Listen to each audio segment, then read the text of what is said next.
et à mesure, vous allez vous retrouver avec une feuille complète de triangles. Là, elle ne l'est pas encore, mais partout, les triangles vont se toucher. Et vous allez choisir un triangle qui va être dans le même sens que ce triangle-là. Et les côtés font 8 cm. On va partager en deux et encore en deux. Donc, on va avoir des petits segments de 2 cm.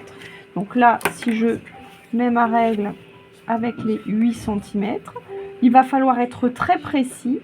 Aller chercher le 2, le 4, le 6 très précisément et le faire sur chaque côté.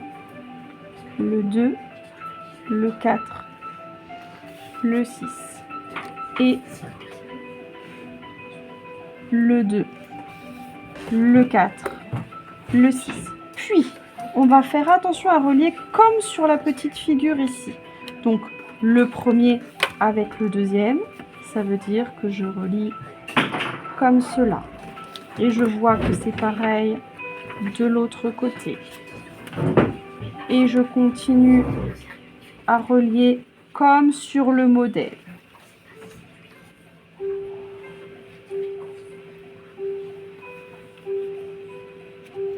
Prendre le temps de bien se placer pour relier correctement.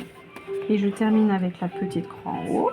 Peu importe l'ordre, il faut reproduire la même chose que sur le petit triangle. Donc ici, ce petit triangle est découpé de la même manière que celui-là.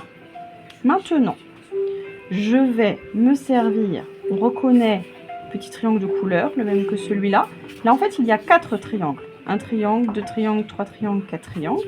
Et je vais aller piquer judicieusement avec un écart de 2 cm pour construire les demi-cercles. Alors, la question c'est, est-ce que je pique ici? Eh bien non. Il va d'abord falloir prolonger et construire les petits segments sur 4 triangles pour pouvoir ensuite piquer à cet endroit-là. C'est-à-dire que c'est ici le centre pour obtenir ce demi-cercle. C'est ici le centre pour obtenir ce demi-cercle, etc. Cet arc de cercle, etc., etc. Bonne construction.